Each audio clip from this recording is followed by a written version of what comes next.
I find it so ironic, man. So ironic, man. This is getting too easy. Too easy, man. Too easy, man. I'll be dropping my top 10 running backs right now. Then after that, I'm going to be coming out with 11 to 20. But it is so ironic. Too easy, man. That out of my top 10 running backs, I gave you in May, I was off by two. I was only off by two.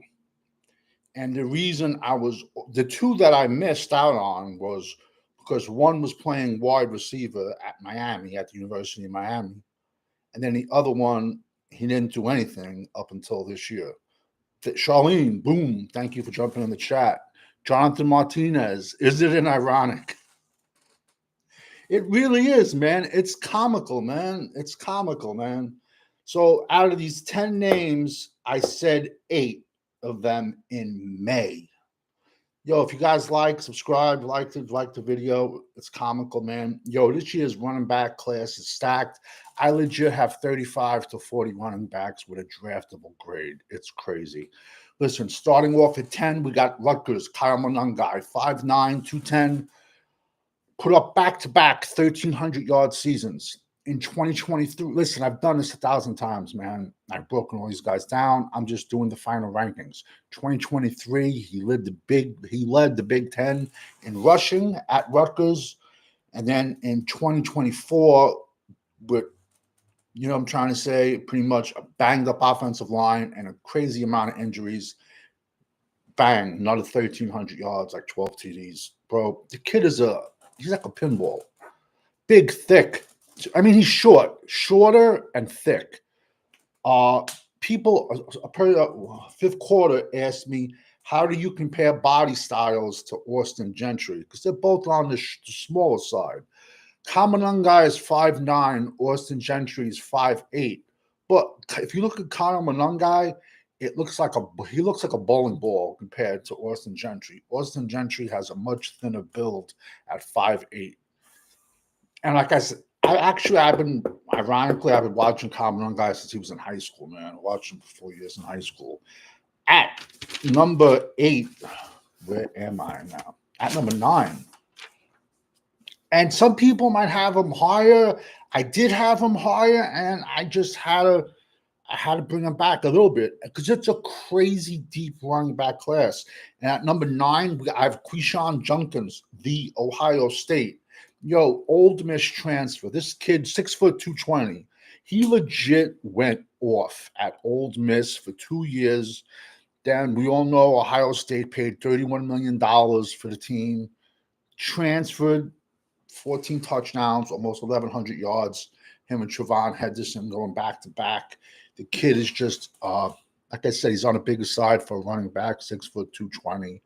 In my opinion, I do think he would work best in a 2-back system. He can be the masher, and you put him like with a speed back. That is just a crazy combination. In 4 years, he put up 45 touchdowns in 3 years. Crazy production. Crazy production. Number 8. Some people might not have this kid that high, but all this kid does is produce. Devin Neal, running back, Kansas, 5'11", 215. Over his career at Kansas, nothing special, 4,500 yards and 53 touchdowns. This might be a little bit rich for some people, but yo, I don't care. I march to my own drum, bro. And it works out good. At number 7, Brashad Smith, running back, SMU, 5'10", 200. The reason he wasn't on my list back in May, like I said, this is my top 10, and out of my 10 guys, 8 of them were in my top 10 in May. The reason Brashad Smith, SMU, 5'10", 200, the reason he wasn't on my list is just because he spent 3 years playing wide receiver at University of Miami. Transferred to SMU. They were like, yo, we're going to try you out at running back. See, this is why people have to think outside the box. John Jones, what's up? Thank you for jumping in the chat. Long John Martinez and Charlene. This is, like I said, like why I put one of the top safeties in my linebacker list. You have to think about guys in the future, where you see them, not leave them what they're at now. Don't be afraid to think outside the box. So Brashad Smith transfers to SMU, never played running back in his life, and he combined for 1,700 yards and 18 touchdowns. And he's a kid that's going to be a mismatch coming out of the backfield, catching passes, and you could also mess with defenses by splitting him out wide, and now it's a mismatch. So now you could also, he'd be best on a team with a bruiser.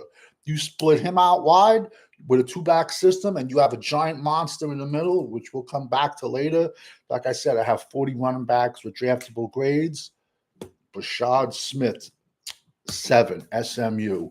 At 6, where we at? 6. Here's a kid, a lot of people, how can I phrase this, man? Nobody was talking about this kid. Nobody. Everybody's throwing him up there high now. It's like a 3rd-round pick. I've been pumping this kid since September. It's amazing how many people do not watch college football, man. R.J. Harvey, University of Central Florida. Why do I say people don't watch Florida? But why I say people don't watch college football is because how does talent not stand out for you? In 3 years, he threw out 3,800 yards and 48 touchdowns. He put up back-to-back 1,500-yard seasons. So in 2024, he ran for 1,500 yards. In 2023, he ran for 1,500 yards. So if you were watching football, should he have stuck out to you in 2023? You put it, all you the mushroom draft guys, bro, you all put a tip on yourself. You all put a tip on yourself because you all jump up in March and April. Not in my world. At 5, yo, I'm sorry. This guy did not fall off a cliff. Plays on a shitty team. Ollie Gordon, Oklahoma State. 2023 Doak Award winner. 2023, he had 1,700 yards, 22 touchdowns. 2024, he was probably making a business decision, and he played on a horrible Oklahoma State team. So, like, what do you – I mean, like, do you expect the guy to make holes? He rushed for 880 yards and 14 touchdowns in 2024. So you don't go from the best running back in college football to the worst in 1 year. It's the talent around you, or I'd rather I say the lack of talent. So someone that gets him is gonna get a steal. Another kid, why he wasn't on my list. Boom, Caleb Johnson. My only star to put next to him is he's a 1-year wonder. Caleb Johnson, 6'1", 220, Iowa running back. He comes in at number 4. He put up 1,540 yards, 23 touchdowns. People, this is what coaching can do for you, because Iowa got a new coaching staff in 2024. Prior to that, bro, it's just they were just so, what's the word I'm looking for? So conservative. Crazy conservative, where they'd be okay with scoring, 10 points a game and playing defense. Wait a second, I haven't done it. Wait a second. By far the best beard on YouTube, man. So you get a new coaching staff. See what it did for him. I only think the scary part is he's a 1-year wonder. But, 6'1", 230, and in the Big Ten. I'm sorry. There's some conferences I rank higher. It is what it is. But running back is a position where you can get a Division II guy on your team, and he's going to blow up. It is what it is. But what do I know? How ironic. Is it this ironic? Is it this ironic? At number 3, and now they're talking about this kid in round 1. Is it ironic he was in my top 5 back in May? Where was everyone else in their top 5 back in May? All my people, everyone I'm giving you, 8 out of the 10 guys right here, I gave you in May on my top 10 list and broke down a million times. Number 3, Trevon Henderson, 5'10", 210, The Ohio State. He's only rushed for 48 touchdowns in his career at Ohio State. 2024 was a slow year. He had 1,016 yards, 10 TDs. Listen, I'm going to be honest with you. I might regret this pick just because I might have him a little bit high. But yet he was in my top 10 in May. He was in my top 5, to be honest with you. I know he was in my top 10. I'm not 100% sure if he was in my top 5. And 2 of my guys that I had in my top 10 returned to college. Number 2, I'm sorry, and I even think this is a little bit high. I do. Ashton Gentry, 5'8", 210, Boise State. 2024, he had 2,600 yards, 30 TDs. 2023, he had 1,350 yards, 19 TDs.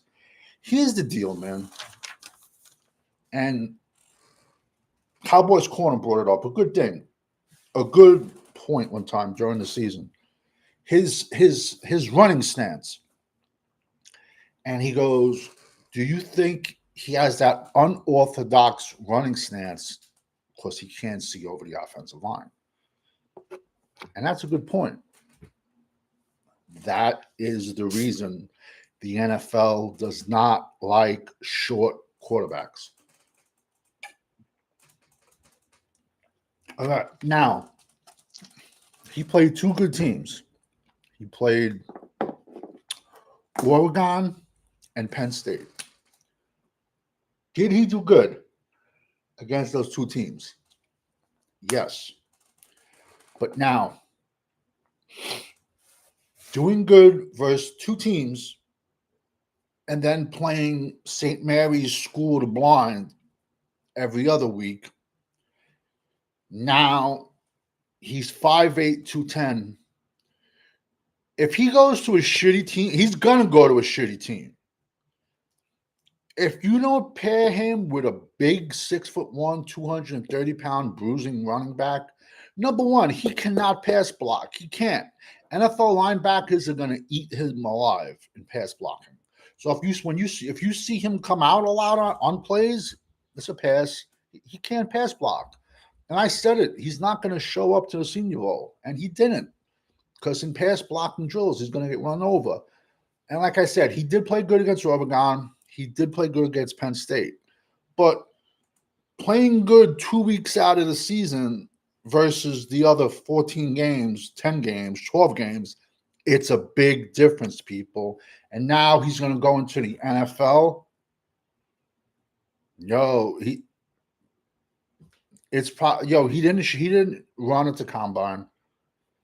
He's going to run it. Who knows when Boise State's pro day is, but even 2 might be high for him, to be honest with you. Number 1, and he was in my top 10 list, Omarion Hampton. Let me tell you something. The University of North Carolina was straight hot garbage, man. Horrendous, horrible. And that's why this kid is getting the number 1 pick, because he's 6 foot, 225 to 230. And he's rushed for back-to-back 1,500-yard seasons. And he's put up 33 touchdowns.